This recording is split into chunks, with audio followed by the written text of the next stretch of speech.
Good evening, everyone. My name is Lucy Handley from the Richfield Library. Before I introduce our speaker tonight, I would like to thank the Ridgefield Historical Society, whose program this is. We are co-sponsors along with Books on the Common, where you can purchase Bob's book later on.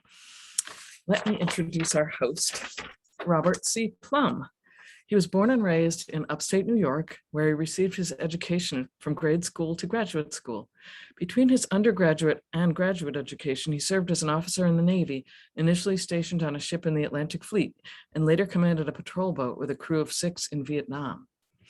Following graduate school, he worked for General Electric in both the US and the international markets, specializing in marketing programs, and later joined Fannie Mae in Washington, DC, in senior marketing management positions. After he retired from the corporate world, Plumb began researching and writing what would become Your Brother in Arms, A Union Soldier's Odyssey. His second book, The Better Angels, 5 Women Who Changed Civil War America, was published in March 2020 by the University of Nebraska Press. He's attended the Yale Writers' Workshops in residence 2014 through 2019. Plumb's writing has been published in the Montgomery County Historical Society's Journal, Hallowed Ground, the magazine of the American Battlefield Trust, and the Washington Post and the Washington Post magazine. Welcome, Mr. Plumb. Thank you very much. We're ready to launch, I guess. Okay. Well, thank you very much, Lucy. And a special thanks that put this program together. I owe them a great debt of gratitude. We started talking about this a long time ago, and I thought the end of January in 2022 was a long way off, and suddenly it was upon us. The Ridgefield Historical Society, certainly, the Ridgefield Library, and Books on the Common all came together to make this possible. So without further ado, let's launch into The Better Angels. A number of people have asked me, and I like to say this before I begin how did you happen to write about 5 women in the Civil War? Well, as Lucy said, I had worked on another book a number of years ago about a Union soldier based on his letters. And I did, as a result of that, did a lot of research, spent a lot of time in libraries, archives in Washington, as well as in Pittsburgh and Davenport, Iowa. Read a lot and visited every single battlefield that this soldier fought at. He was with the Army of the Potomac. And I kept coming across the names of these 5 women, some more than others popped up in this work that I was doing. And I decided I was intrigued enough to sort of step back and say, I think that there's a story here about these 5 women and what they did and what they contributed to the Civil War. And much to my surprise, it sometimes happens with writers, when they get into the research, they realize they're finding out things that they never knew, or it's not taking them in the area that they thought. We all may have pretty good ideas about the 5 women I'm going to talk to you about, but there are some things I discovered that I thought made them even more special than they are as we remember them in history. Now, if we can get our slides working here. It was Abraham Lincoln who gave me the title for the book. In his first inaugural address, which was in March of 1861, he talked about the mystic cords of memory stretching from every battlefield, and he concluded it by saying that this thing that's happening, which would be the Civil War, will be touched by the better angels of our nature. We've heard that term a fair amount recently in some political discourse, but The Better Angel was a title for these 5 women. Now, Abraham Lincoln gave this talk in March of 1861. You may recall that the Civil War started in April of 1861. So Lincoln in many ways was present about many things, but he was certainly present about the people who would make major contributions. And I've singled out the 5. I think that these 5 women that I'm going to talk to you about came at important times during the chronology of the war, and they made contributions that were essential and even stick with us today as we think about them.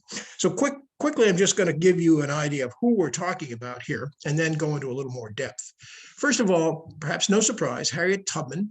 I consider her primary achievement was to be a liberator of the enslaved people.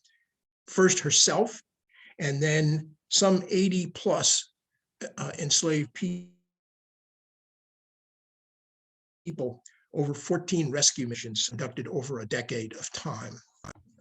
Then I'm going to talk a little bit about Harriet Beecher Stowe, who wrote a profoundly moving narrative of the lives of enslaved people. She was one of our first literary provocateurs, if you will, who used literature to bring attention to a wrong too long tolerated in the United States.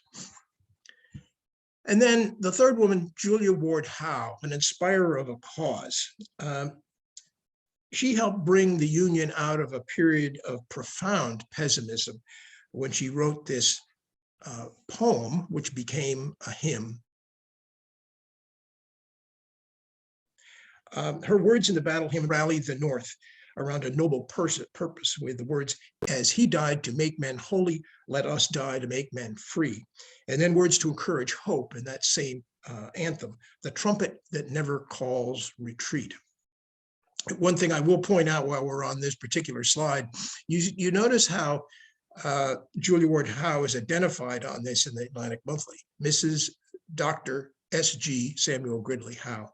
It took her a long while to get to be Julia Ward Howe, and we'll talk more about that in a minute. Then there's a former teacher and a patent office clerk who overcame daunting discrimination as she struggled to overcome the shortcomings of the Army's medical corps by providing medical supplies when and where they were needed most. Many times, Clara Barton put herself in harm's way, that is to say, on the battlefield. Certainly, she was a nurse, as we've been told since childhood. But more importantly, I believe, my research shows that her real genius was in finding, transporting, and then applying for the Union Army in a time when it was at its almost its nadir in terms of medical support for the troops. And then the last woman I'm going to talk about is probably the least known, I think, in general circles today, and that's Sarah Josepha Hale. She was a nationally known magazine editor during the early 1800s, and her power as a gifted communicator helped her to convince Abraham Lincoln that reconciliation between North and South could be helped, it wouldn't be solved, but helped by observing a national day of Thanksgiving every year. This would be a time, Hale said, when the nation would celebrate its shared aspirations and give thanks. It would be a day of celebration, every bit as important. Lincoln agreed with her. And I'd like to spend a minute just talking about this, as it was called then, a cartoon that was drawn by Thomas Nast in Harper's Weekly, and it was published in 1869. This, I think, better than anything, illustrates Sarah Josepha Hale's idea of what Thanksgiving would be. You see on the right-hand side, free and equal. On the left, come one, come all. In the middle is a cake, presumably a universal suffrage. Uncle Sam sitting at the top of the table there, having people of every nationality and ethnicity, and male and female and young and old, seated around that table. Along the top, I would point out there's Abraham Lincoln, not surprisingly, Lady Justice, George Washington, Lady Freedom, and General Grant, who was the president at the time that Nast drew this cartoon. And then if you go to the far right, you'll see something that is not known much today. It's called Castle Gardens. It was the precursor for Ellis Island. So I think that was all the things that would compose Thanksgiving that were in Sarah Josepha Hale's mind.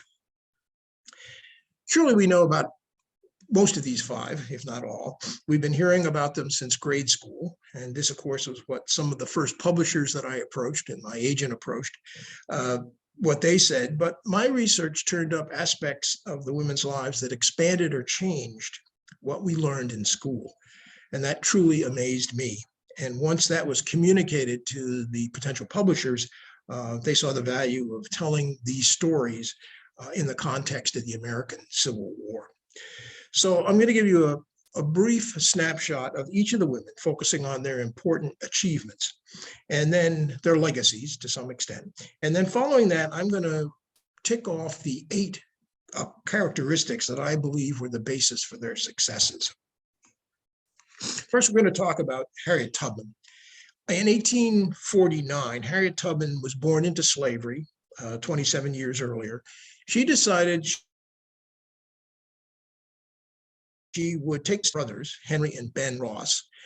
Before she was married and became Tubman, she was Ross. They started out from Dorchester County, Maryland, which is on the eastern shore near the town of Cambridge, Maryland. She was married to John Tubman, and he was a free Black man. He decided he would not go with her. His rationale was he would jeopardize his position as a free man if he accompanied his enslaved wife to the North. In the antebellum America, South and North, the distinction many times between free and enslaved African Americans was not recognized and led to problems for particularly those who were considered free Blacks. Decided to go with her. Soon after departing her home with her brothers, Harriet Tubman's two brothers decided to turn back. They thought there were grave consequences if they were captured. Harriet Tubman continued on by herself. She was guided only by the North Star and using local waterways as markers on her way and her escape to freedom. It was an act of bravery and fortitude that was remarkable in the way this young woman planned and executed her flight to freedom. 3 states, in Maryland, then went to Delaware, and then finally to freedom in Pennsylvania. And if that weren't enough, most of us might say, well, that's one and I'm done. But she went back, 14 more trips to the Dorchester County area of Maryland and guided about 80 more enslaved people to freedom in the North over the next 11 years. And every subsequent trip, as you can probably imagine, as she was taking people to freedom in the North, the stakes got higher and higher using her Underground Railroad, as it became known. More and more challenging because there were slave catchers who got paid handsomely for capturing escaped enslaved people. So her routes and her sources became problematic and became under suspicion. So each time that she went back, the stakes were higher and higher for her to help people escape. So a remarkable story, even for herself, but for coming back again and again. Further complicating matters, in 1850, the Fugitive Slave Act was passed, and it made helping enslaved people who wanted to liberate themselves a crime and penalty under law. If you helped you helped an enslaved person, you were liable for arrest and trial and imprisonment. North and South, this was a national law at the time. So now it was a crime to aid an enslaved person, even in the northern states. With the cover of the federal law, generous rewards were being offered in pledgers, as they were known, by slave owners who were seeking to protect their slave property. And the financial rewards for that grew higher and higher as the years went on. One ardent abolitionist, John Brown, was so impressed with Harriet Tubman's skill in guiding and helping people and her courage that he visited her in Canada, where she was living after she escaped and helped the other 80 people escape. She was living over the border from New York State in a place called St. Catherine's. He went to see her, and he said he wanted to recruit her to be a guide for his group that was going to Harper's Ferry, who was free enslaved people, but also to sort of gather arms and arm people who were enslaved to fight in the South. One would think this might ring a responsive note with Harriet, but she thought about it, and after a couple of days got back to him and said no, she did not want to participate. A couple of reasons. One is she confided what John Brown had told her to Frederick Douglass, because Douglass had spent a lot of time with John Brown before the raid. And Douglass's take on it was that the raid was not thought out and was, quote, doomed to failure. Also, another side of it, that Harriet Tubman had parents, her two parents were aging, living with her in St. Catherine. So to go off on a jaunt with John Brown, she would have to leave them, and she felt not comfortable doing that. Well, you know what happened to John Brown's raid. So fortunately for Harriet Tubman, she was not part of that event in 1858. During the Civil War, Tubman played an important role in the raid on the Confederate states in South Carolina, as its Confederate stores, rather, in South Union, played a key role in bringing hundreds of enslaved people out of the area of the raid. They went up an area called the Combahee River, which went up through South Carolina. She and her Union troops that went along with her burned stores, captured some stores, and freed a number of enslaved people, and then came back to safety on the coast of South Carolina. In this entire very aggressive foray into the heart of the Confederacy, they did not lose a single person with this group that went with her. Now, whether or not she fired a shot in anger, we don't know, but she was, it is presumed she carried a firearm during that event.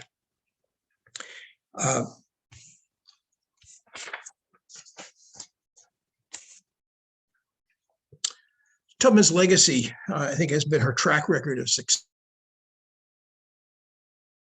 successfully freeing enslaved people, most difficult of circumstances, and with the most meager of resources. Everything was sort of hand to mouth in her way of operating. She accomplished so much with so little. She was among the bravest of the brave and successfully devoted to freeing people trapped in slavery. During the antebellum period, she laid to rest the claim in some quarters that enslaved people chose slavery because it guaranteed that they would have food, shelter, and an opportunity to work. And Harriet Tubman's response to that was, quote, "Now I've been free and I know what a dreadful condition slavery is. I have seen hundreds of escaped slaves and never saw one who was willing to go back and be a slave." After the Civil War, Harriet Tubman involved herself in many causes, such as helping elderly, indigent African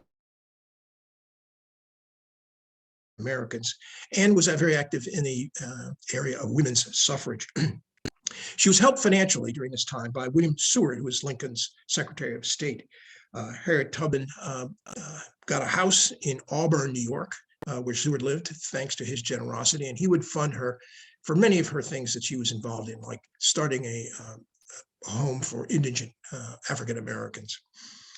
She died in March of 1913 in Auburn, New York, at age 91. Next, I want to talk about Harriet Beecher Stowe. She was a true blue Connecticut Yankee, born in the heart of New England, Litchfield, Connecticut.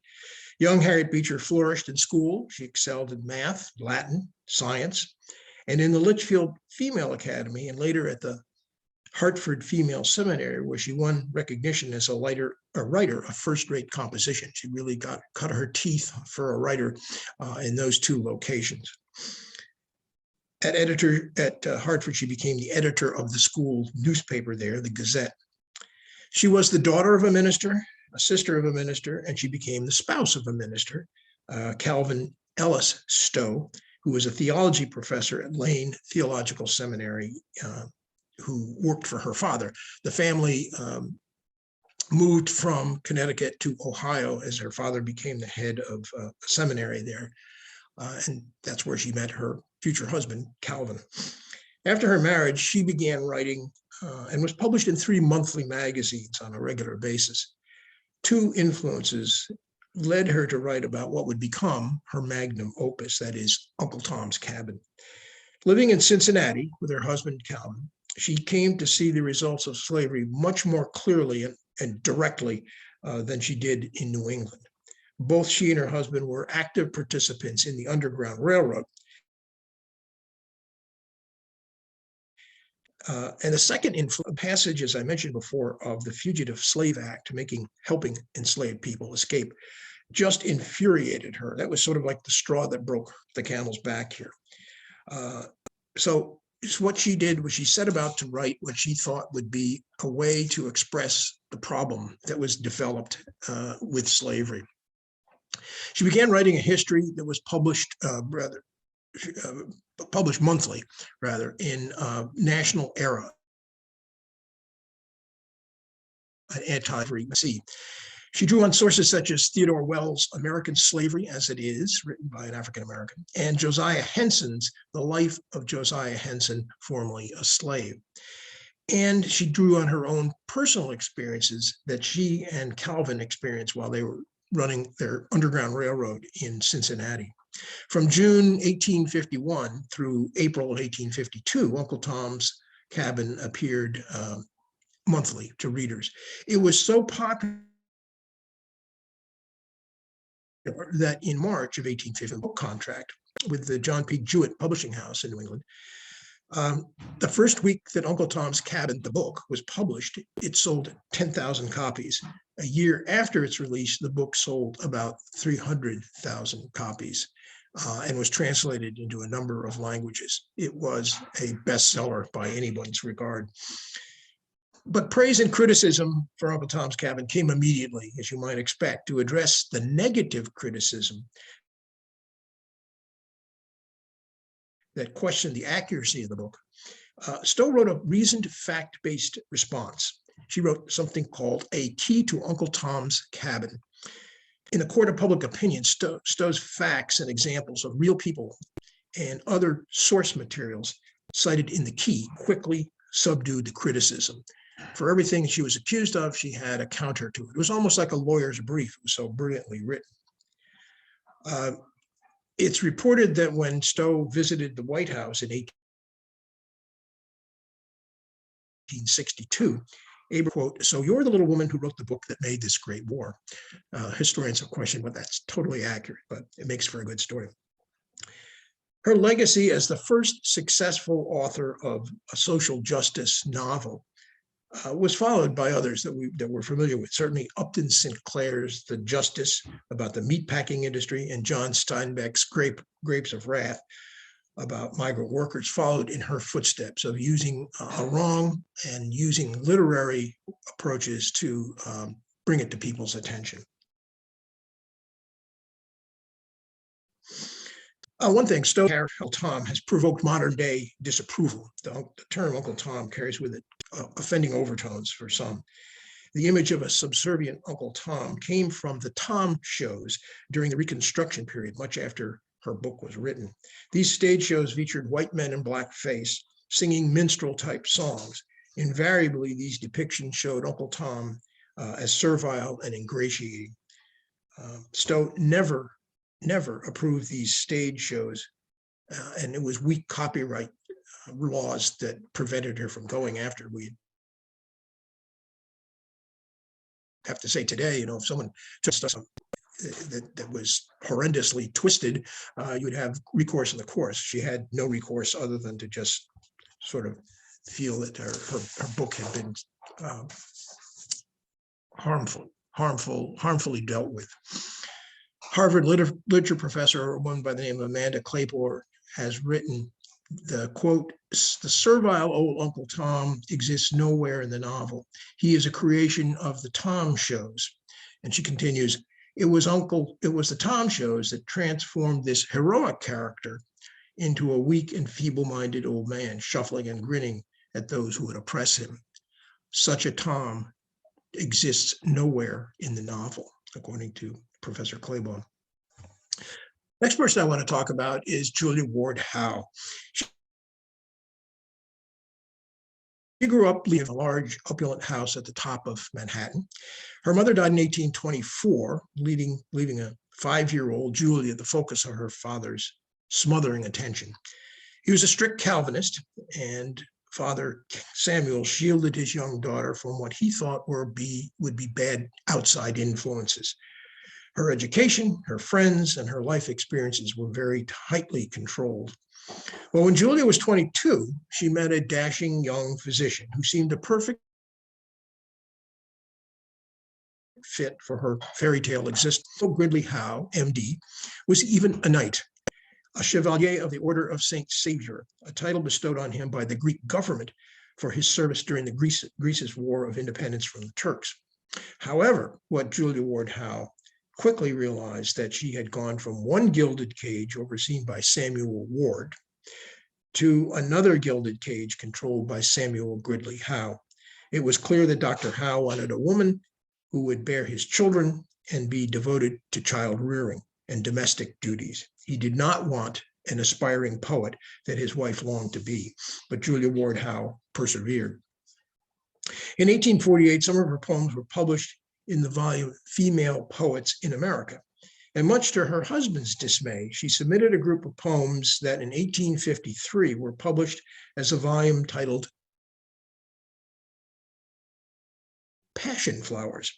Despite praise from notables such as Henry Wadsworth Longfellow, Dr. Howe, her husband, was furious. Even the favorable reviews from literary establishments and the popular reception by the public for the poems did not change her husband's position. Interestingly enough, it didn't help that the same publishing house that published Julia's poems, the Passion Flower poems, turned down Dr. Howe's manuscript a few months before that because it didn't have a broad enough appeal, according to House. The couple was undergoing a rather tense, strained relationship when Julia Ward Howe accompanied her husband to Washington, D.C., as he attended to his duties as a member of the Sanitary Commission, an organization that was established to improve medical conditions for Union troops and their camps. They stayed at Willard's Hotel in Washington during their trip in November of 1861. And while Dr. Howe was meeting with his fellow Sanitary Commission members, Julia and Clark and some friends who had accompanied the Howes to Washington from Massachusetts decided to visit Union troops in Northern Virginia, just across the Potomac from Washington. There, the group saw the troops in encampment, and as they marched, Julia Ward Howe was struck by the youth of the soldiers, some of the young men not much older than her own sons, and their exuberance as they sang the marching tune, "John Brown's Body Lies a Moldering in the Grave." As the entourage returned back to Tony, Reverend Clark suggested that Julia, as an accomplished published poet, could write a better version of the marching song with more appropriate lyrics. Well, that night, Julia Ward Howe awoke, moved to write a poem about the impression of seeing the troops on the march during the prior day. She wrote quickly, put verses down on Sanitary Commission paper that her husband had left behind. And when she awoke in the morning, she made some minor changes to her poem, but was satisfied that the work conveyed her feelings with a few brief touch-ups. After her return home from Washington, she sent a copy to the editor of the Atlantic Monthly, editor James Fields. He quickly accepted and responded he wanted to run the poem in the magazine and put it on the front cover. It appeared in the February 1862 issue of Atlantic Monthly as the Battle Hymn of the Republic. The hymn sung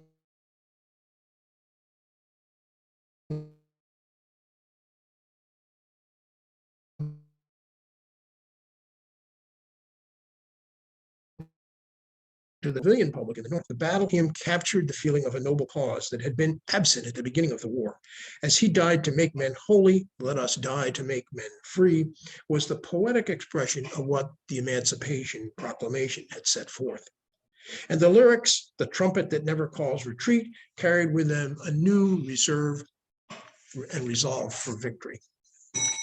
Dr. Howe, Julia's husband, said it best. He said, quote, "The Union troops do not lack for food, clothing, or money, but they do lack noble watchwords and inspiring ideas as ones worth fighting for." Julia's battle hymn of the Republic provided those words worth fighting for. Julia Ward Howe took up many other causes after the Civil War: pacifism, women's suffrage, abolition of the death penalty, but her battle hymn legacy continued. Years after the war, when she addressed audiences on various causes that she was interested in, there was always a request at the conclusion of her talk for her to sing the battle hymn. One reporter covered a talk of hers, wrote, "When the grand old woman of America sang the anthem, there was not a dry eye in the house," end of quote. Julia Ward Howe died in 1910 at age 91. The next woman is Clara Barton. She began her professional career at age 18 as a teacher in her home state of Massachusetts. Soon after gaining some experience and wanting a change in location, she moved to Bordentown, New Jersey, to work at a school that was facing some serious challenges with its male students. The boys in the school were falling behind in their studies and not motivated by their teachers. Barton succeeded in turning the situation around so that both male and female students achieved success. One story that Clara Barton told later after the Civil War was that she had been treating a wounded soldier. A battle soldier looked up at her and said, "Do you remember me, Miss Barton? I was in your class in New Jersey." Well, Barton's efforts in Bordentown began to pay off, and the school flourished under her very adept leadership. The school board then decided that the school needed a male principal to run things. They brought in a man at a higher salary than Clara Barton was paid and put him in charge. Not surprisingly, Barton quit the school, discouraged by her treatment on gender, not on competence. One footnote I would add here is that a new male principal lasted 4 months and then was shown the door because of incompetence. Clara Barton applied for and was offered a clerk position in the U.S. Patent Office in Washington. She had contacts through her friends and people that she knew in Massachusetts. Once again, she found that she was a female in a male bastion, and this tested her. Her skills and effectiveness were resented by many of her male co-workers, but she persisted. When the war was started, she began to channel her efforts to help Union troops from her home state, Massachusetts. Quickly, she built a network of contacts in Washington, including Senator Henry Wilson from Massachusetts. Using her local contacts in New England to donate and collect supplies, she leveraged her political contacts in Washington to gain access to the Army Quartermaster Corps, which became her delivery mechanism for getting medical supplies to the field. There was a colonel in the Quartermaster Corps in Washington named Rucker, and at first he was rather resistant to her pleas to help deliver medical supplies to the field.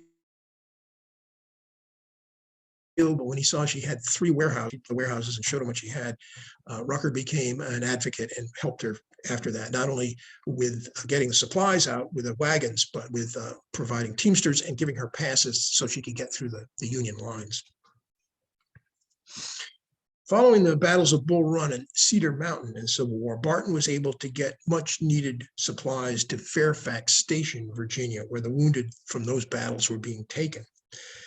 But then she saw that that was not sufficient. She wanted closer proximity to the battlefield. She brought supplies to the battlefield at Antietam, too. She said once, "My place is right behind the cannon. Hard to treat people effectively unless you can be where they are wounded."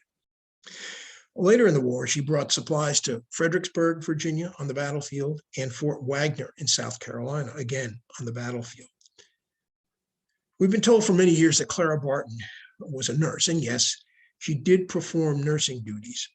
But her primary expertise, in my opinion, was getting medical supplies where they were needed, when they were needed, during a time when the Army Medical Corps was not able to keep up with either the extent or the amount of the casualties that were resulting. Logistics, and this essential skill led to her interest and qualifications after the war in disaster relief and setting up the American Red Cross. Following the war, she set up a missing soldiers office in Washington to account for the thousands of Union soldiers who were lost and presumably killed, both on the battlefield or died in prison camps. As were their work during the war, she kept meticulous logs and accounts of the missing, often drawing on information provided by the soldiers' families. She did this on a shoestring budget. At the conclusion of this work, she had located and marked 13,000 Union graves. She was adept at working through the political process from her experience during the Civil War, and she used that expertise to lobby the U.S. Senate to ratify the Treaty of Geneva in 1882. It was necessary to have approved the Treaty of Geneva, which the Senate did, in order to establish a Red Cross. That was a prerequisite. Clara Barton lived to be age 90 and died in April of 1912 in Glen Echo, Maryland. The last one I want to talk about this evening is Sarah Josepha Hale. She closes out the Better Angels of the Civil War timeline. Her important contribution was the initiation of a national day of Thanksgiving that superseded regional differences and began the process of national reconciliation. Hale had state leadership and made appeals to 4 sitting U.S. presidents: Taylor, Fillmore, Pierce, and Buchanan. And she got varied responses from all of them, but nothing terribly satisfactory.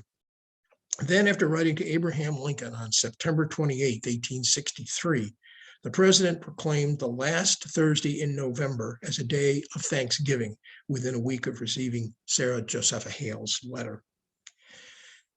Sarah Josepha Hale, a mid-prominent editor, first of the Ladies magazine and then later Godey's Ladies book. She used her publication's platform to promote women's higher education, raising money to help fund Vassar College, for example, and raised funds for the Mount Vernon Ladies Association to restore a badly deteriorating Mount Vernon. She also played an active role in establishing the Ladies Medical Missionary Society and promoting the Female Medical College of Philadelphia. She accomplished these worthy projects while running one of the nation's most popular national magazines. She rose from being a widowed mother of 5 children in her mid-30s to editing a highly regarded magazine where she worked with such notable authors as Harriet Beecher Stowe and Edgar Allan Poe. Hale continued to work as an editor until 1877, when she stepped down as editor of the Ladies' Book at age 89. She died 2 years later at age 91. And while she had over 50 years experience editing 2 major national magazines, she always considered her greatest achievement was helping create a national day of Thanksgiving backed by a presidential proclamation. I'd like to point out that these 5 women do not fit neatly into categories. They are very much individuals. For example, Sarah Josepha Hale was a strong advocate of women's higher education and encouraging women to move into jobs that had been previously held by men, and publishing. But she drew the line on women's rights to vote.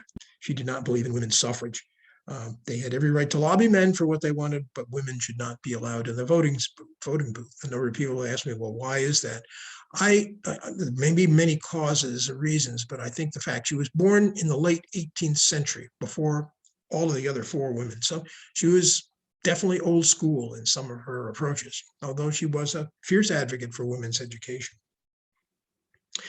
Daniel Webster said in discussing the founders of the U.S., we would benefit from contemplating their example and studying their character. I think the same is true of these 5 women that I call the Better Angels.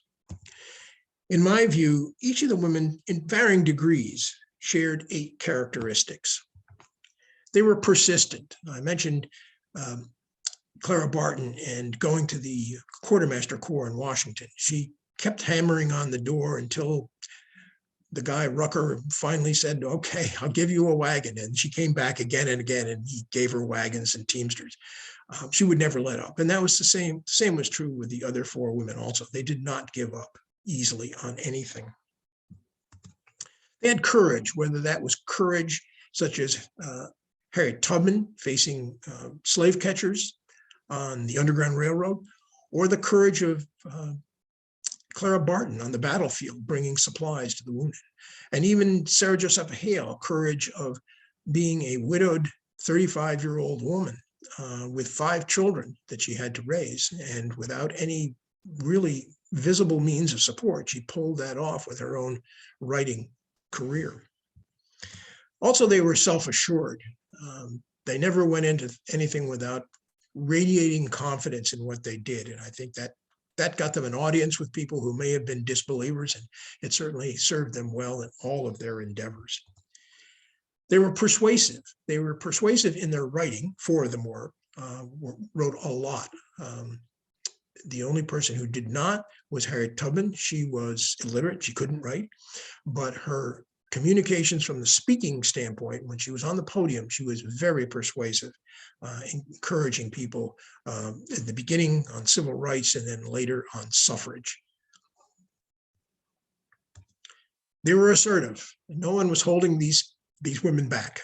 They didn't need to be nudged to do things. They were out in the front doing them effectively and with great skill. They all had compassion, whether it was the compassion for enslaved people or the compassion of the troops on the battlefield, or the compassion of bringing a country back together after a civil war where reconciliation was required. All of them demonstrated compassion. And they had great self-discipline. These things they did by themselves. The only one of the five who worked for what we would call a boss was Sarah Josepha Hale, and she worked for editor Godey. He was largely responsible for the funding and didn't bother her with any of the details of running a publication. So in all essence, she was self-disciplined and she ran the publications the way she wanted to run them. And the other women had no one to tell them what to do. They did all these things on their own, using their own tremendous self-discipline. And then the last thing I talk about in my book is about sovereignty. That's one that maybe is one that doesn't just pop into most minds, but we think of sovereignty as nations, not people. But to be sure, all five of the women demonstrated that they were independent and largely free from external control, which is the core of sovereignty.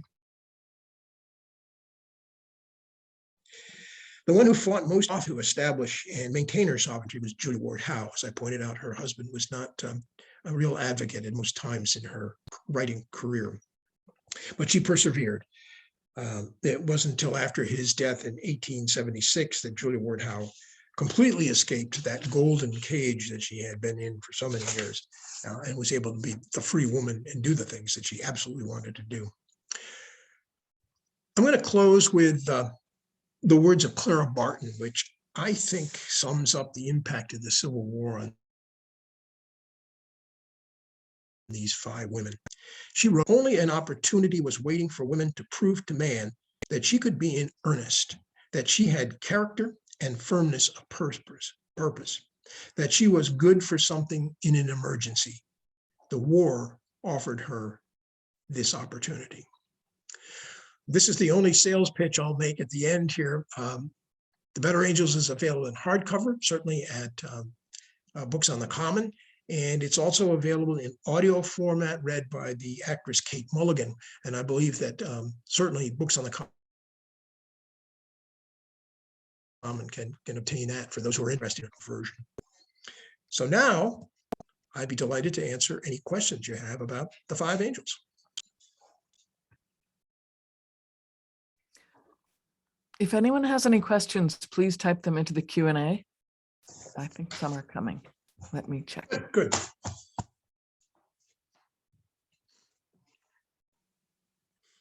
Who wrote the music for Battle Hymn of the Republic? Was the poem written before the music?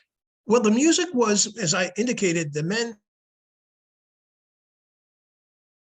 troops used to sing the grave. And as far as I've been able to find, that is an old, it's an old church song, not John Brown Body, but that tune was from old church back in the early 18th,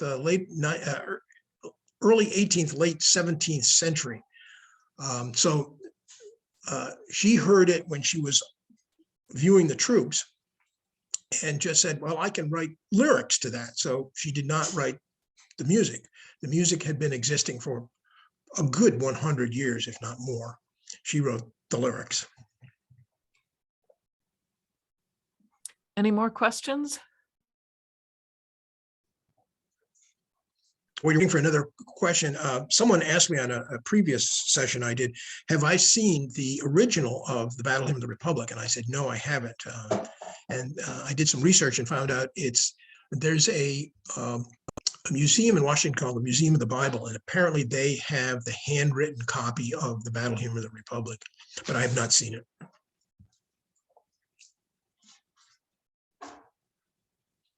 Okay, well, I guess you explained everything so well that no one has any questions.